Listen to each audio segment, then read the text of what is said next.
What's going on, people? It's your boy Forde, aka Forde and Mercy, and of course it's the preview of Wigan versus Newcastle United. Now, people may say it's the contest between Will Grigg and Mitro and who's the most on fire. But to be honest with you, it's the Dwight Gale show right now. Let's be honest with you.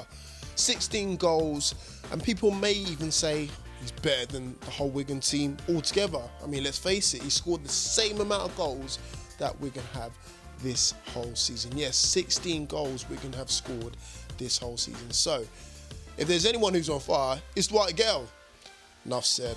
So, getting into this game now, we'll talk about the history, and it's quite an interesting one as well, because out of the last 5 games, yes, Newcastle United have come out on top 3 times, but we haven't beat them at their ground since 2011. And I'm sure Wigan fans will like to remind us of that. So that needs to change immediately. Now, there's a couple of things that's up in the air in terms of players. The main one being Mo Diame. Yes, of course, Mo Diame started off his career in English football at Wigan all those years ago. I think about 7 years ago, I believe. So again, he'll look to get some sort of retribution. Will he celebrate or not? I mean, he didn't against Hull City, so I'm guessing he won't against Wigan, but who knows.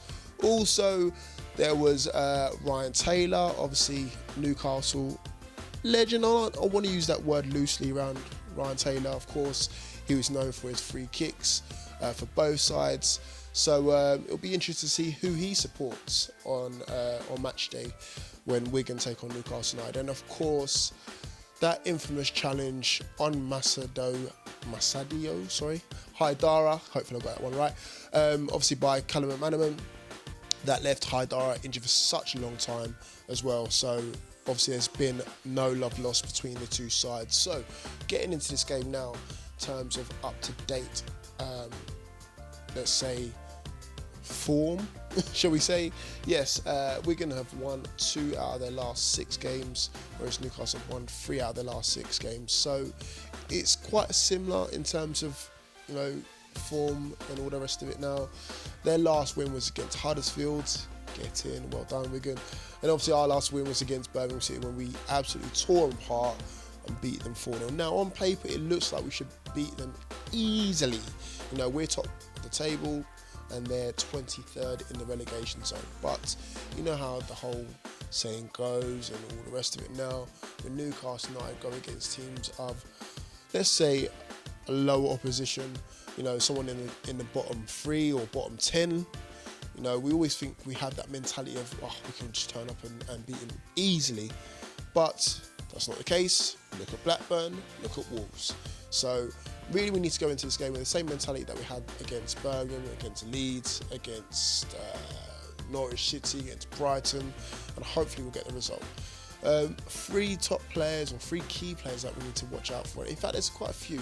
I would say that left side with Warnock and of course Jacobs on the left hand side as well is key to stopping their front line.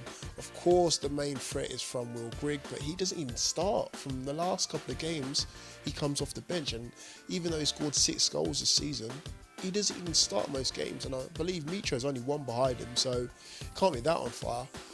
Their main threat, I would say, is either Max Power in the centre of midfield, and of course up top will be Wilshot, who scored quite a few goals for them as well. In terms of Newcastle United, we have a bit of a goalkeeping dilemma, to say the least. We have obviously Rob Elliott coming back. He made an appearance in the under-23s game not too long ago. And of course, Carl Darlow's on form.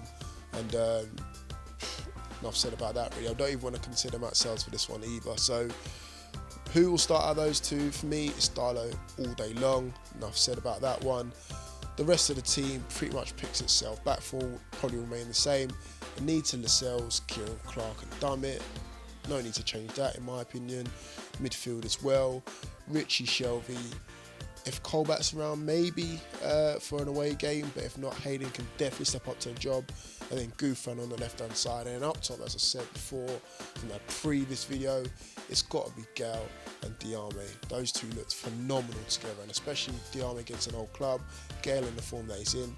There's no need to change this lineup against a team that's should be beaten well and truly in this game, let's be honest with us. So for me, in my prediction, I'm going to go with a comfortable, dare I say it, comfortable 2-0 win to Newcastle United. Now, it's not going to be easy. I'm sure Wigan are going to turn up and give all the banter about Will Griggs on fire, and then we're going to give it all the banter about Mitro's on fire, and even Mitro might make an appearance. Who knows? He might even start. Wonders never cease with Rafa Benitez. But at the same time, the result is all that matters, and against Wigan Athletic, that's all we need, the 3 points, because Brighton are hot on our tails. In fact, they're playing quite soon when I'm putting out this video, so fingers crossed things go in our favour, and fingers crossed we can get 3 points from this game. So thank you for listening to my preview. Make sure you check out all the other previews from Wigan fans as well to see what they say on matters as well, and I'll see you guys all soon. Keep it tuned. Peace.